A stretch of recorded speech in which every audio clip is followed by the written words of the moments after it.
Je pense que maintenant, c'est confirmé. Austin Butler est le nouveau Brad Pitt.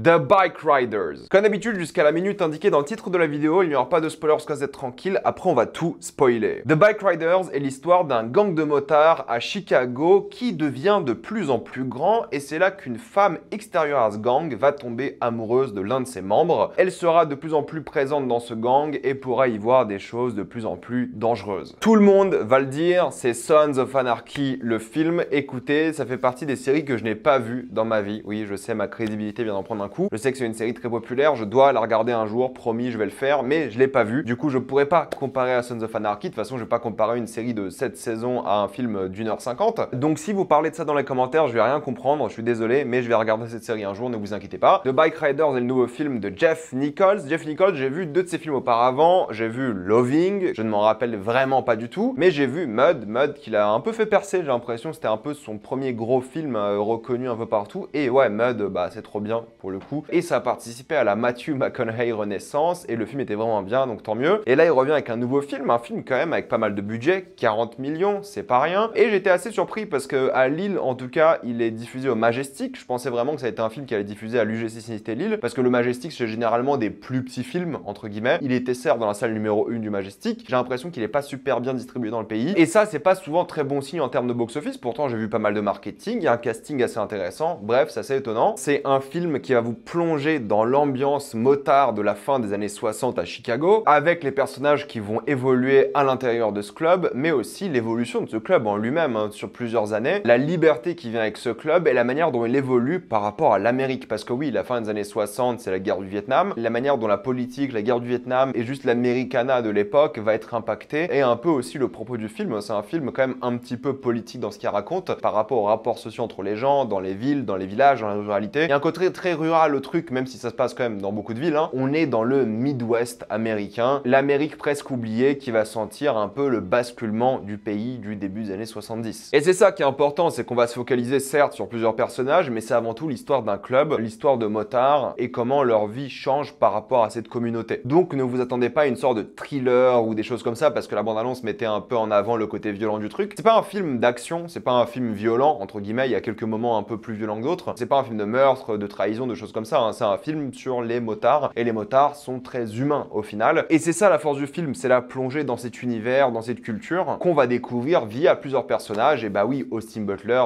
Brad Pitt, voilà, je vais pas le redire, il a un charisme légendaire, le film le met tellement bien en avant, c'est l'ultime beau gosse qui parle à peine, mais qui est un petit peu fragile, et tu vois qu'il a peut-être pas eu la vie la plus facile, mais en même temps, du coup, ça l'a rendu un peu énervé, il se bat régulièrement, il est violent, mais la manière dont il est filmé, ça lui crée un charisme, il s'en sort plutôt bien. Alors c'est pas l'acteur qui vole le show, mais juste en termes de prestance et de visuel, le mec bouffe l'écran. Ça sera l'une des grandes futures stars de cinéma, il y a aucun doute. Et tout le casting joue très bien, comme Jodie Comer, qui est cette femme qui tombe amoureuse du personnage de Austin Butler, qui joue elle super bien, tu la reconnais à peine parce qu'elle est britannique. Et là, elle a un accent, je sais pas s'il est bon comme accent, je suis pas américain, mais si j'avais entendu que sa voix, j'aurais jamais reconnu. Elle se plonge dans ce rôle de manière très physique et en même temps, elle a un côté pareil, très humain, très attachant, une vraie compassion, t'as l'impression, mais aussi, des démons. Voilà, on en parlera surtout en spoiler. Mais celui qui bouffe l'écran, c'est Tom Hardy, en termes de prestance, juste le voir de dos, t'as peur de lui. Il est vraiment flippant, c'est le leader des motards et il joue extrêmement bien, quoi. C'est l'un de ses meilleurs rôles, je pense. Il est super impressionnant, mais en même temps, il est très humain parce que c'est pas des gangs ce qu'ils ont là. C'est juste des gens qui aiment la moto, mais bon, il y a quand même des moments violents et il faut s'imposer en tant que leader. Pareil, on en parlera en spoiler, mais il est vraiment super et il vole lui aussi,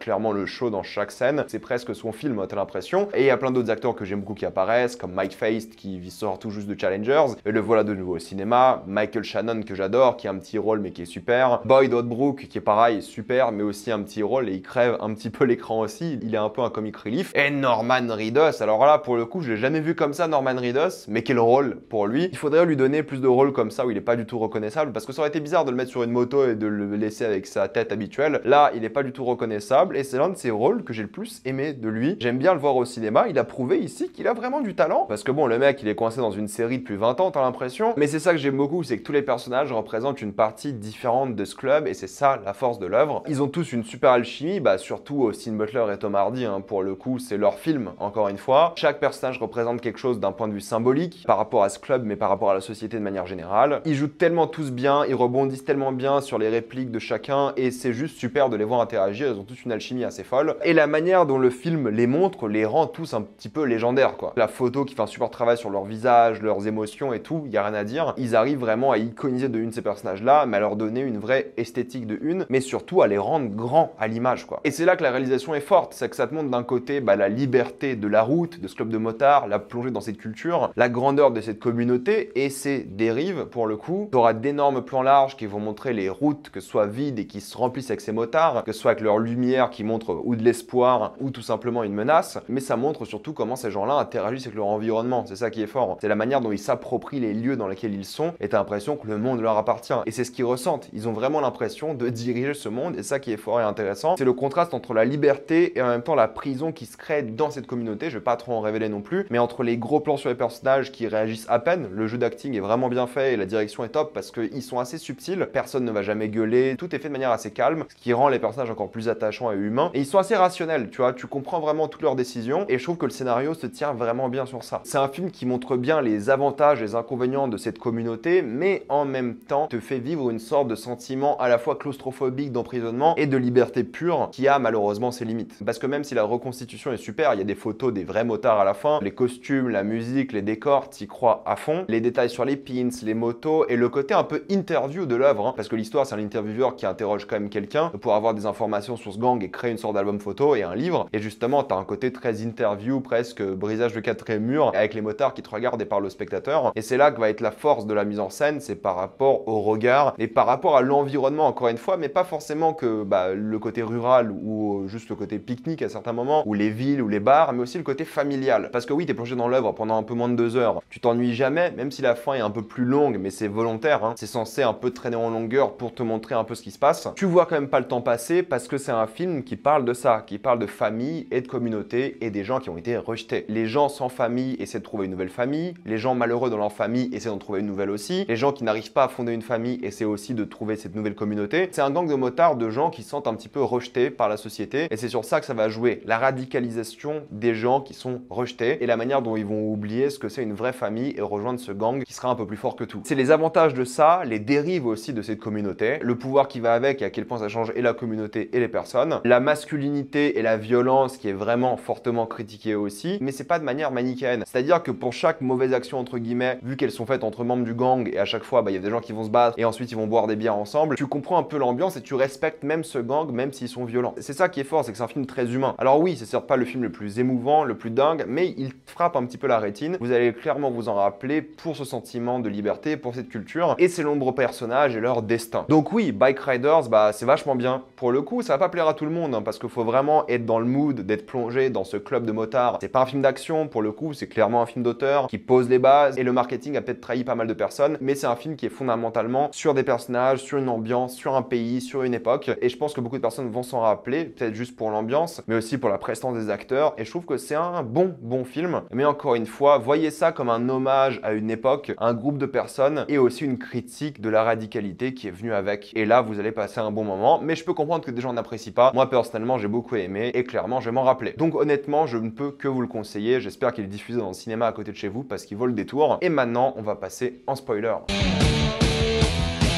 J'aime beaucoup l'idée de ce personnage de Jodie Comer qui raconte enfin sa vie, ce qu'elle a vécu, comment elle a vécu justement le fait d'être rentrée dans cette communauté. Une communauté au début qui la faisait peur, mais lorsqu'elle rencontre un homme, sa vie change et on voit que lorsque l'homme est plus présent, la communauté se referme un peu sur elle. C'est ce qu'on voit un petit peu à la fin avec cette tentative de viol. Mais le point de départ, c'est qu'elle est malheureuse dans son couple et elle cherche un échappatoire et lorsque cet échappatoire arrive, elle en profite, même si au début elle a un peu des réticences. Mais c'est intéressant parce qu'elle fait clairement jamais partie de ce gang, même s'il y a des femmes qui en font partie. Elle est là parce qu'elle aime son homme et le gang et elle elles vont se battre pour l'amour de cet homme. Et c'est là justement la thématique de la famille. Quelle famille vas-tu choisir à la fin? On en parle après. C'est une femme amoureuse, plein d'espoir, qui justement en parle de ce qu'elle a vécu, un journaliste, parce qu'elle se sent en paix avec ce qu'elle a vécu. Mais tu vois qu'elle est fragile, qu'elle n'a pas assumé ses nombreux mariages ratés et qu'elle a du mal avec ça aussi. Et justement, elle cherche à fonder cette famille. Et c'est là la différence entre elle et toutes les autres femmes de ces bikers, c'est que elle est arrivée dans la vie d'un biker après qu'il ait été dans le gang. Beaucoup des femmes qu'on voit dans le film sont mises de côté, mais elles connaissaient déjà leur homme avant qu'ils rejoignent le gang. Donc ces femmes-là sont malheureusement mises de côté quand elles ont des obligations, des enfants et tout, mais elle peut se battre pour son homme, pour qu'il choisisse la bonne famille entre guillemets. Parce qu'on le voit, tous les motards perdent leur famille d'une manière ou d'une autre. Ou alors c'est l'inverse, c'est les familles des motards qui perdent leur motard ou leur mari, leur père. C'est pour ça que le personnage de Tom Hardy, Johnny, a créé ce club, c'est qu'il était malheureux dans son mariage et il voulait un échappatoire. Et c'est là qu'il crée ce club, mais le pouvoir lui monte un petit peu à la tête, il a envie de détendre le club, il a envie de s'assumer en tant que leader, avec une communauté, avec un leader au centre qui décide de tout, qui peut être challengé, des choses comme ça, quelque chose de très primal au final. C'est un truc que font les animaux, mais ça leur rendait heureux, ça crée une nouvelle communauté, mais c'est vrai qu'à force de l'agrandir, à force de vouloir faire plaisir aux membres de sa famille, à force de vouloir assumer son pouvoir de manière de plus en plus présente en dehors même de la ville, il perd le contrôle du monstre qu'il a créé et ça se retourne contre lui. C'est pour ça qu'il sait très bien qu'il va mourir à la fin de cette journée et il fait ses adieux à plusieurs personnages. C'est pour ça qu'il cherche un successeur, c'est qu'il comprend qu'il est plus d'âge de gérer ce club, il est plus aussi imposant et avec l'Amérique qui change, lui ne sait pas s'adapter et il faut cette jeunesse qui puisse s'en occuper et s'adapter et il voit que son gang perd le contrôle et ça devient littéralement un gang, hein. Il commet de plus en plus d'actes violents en dehors, même si c'est entre gangs quand même, et le gang se retourne contre lui-même et les gens se battent à l'intérieur du gang et ça devient une secte parce que tu peux même plus la quitter en vie. Et c'est là qu'il se rend compte qu'il a vraiment perdu le contrôle et que cette famille qui était très humaine, très bonne, remplie de compassion, est devenue quelque chose de vicieux, de mauvais et ça symbolise la radicalisation et la violence de plus en plus présente en Amérique. La famille qu'il a créée s'est retournée contre elle-même et maintenant les gens veulent quitter cette nouvelle famille. On voit que les gens qui font partie du gang ne peuvent pas la quitter, sont malheureux. Et c'est l'histoire de tous les membres du gang. Tous sont venus ici car ils étaient malheureux et cette nouvelle famille les a rendus heureux et d'un coup bah là elle a perdu le contrôle et ça les rend de nouveau malheureux et ils cherchent à s'en échapper. Parce que c'est le but de l'histoire, c'est cette recherche de famille constante. On le voit avec Benny justement qui lui, on ne sait pas ce qu'il a vécu mais on imagine qu'il n'était pas très heureux dans sa vie, que c'était pas l'enfant qui a le mieux vécu. On peut dresser un parallèle avec lui et l'autre méchant on va dire à la fin qui a peut-être eu une vie similaire mais du coup dans une Amérique un peu différente qui l'a radicalisé encore plus. Benny aurait pu être le méchant peut-être à une époque différente, c'est ça qu'il faut comprendre. D'où sa colère, d'où sa violence parce qu'il cherche justement à protéger sa nouvelle famille parce qu'il est importante pour lui, la famille le protège et il se sent à sa place. Mais pour lui, vu la violence qui existe dans la famille maintenant, cette nouvelle famille est devenue une sorte de prison et sa liberté a été enlevée et du coup il se sent plus du tout heureux et il a pas envie de continuer ici. Même s'il garde les couleurs parce que c'est sa famille, jusqu'à quasiment la fin, ce qu'il raccrochait à sa famille c'est Johnny, c'est sa figure paternelle. Lorsque cette figure est partie, il arrête tout, il retrouve sa femme et il va vivre heureux. Et c'est ça qui est intéressant avec la fin, c'est que le plan de fin c'est lui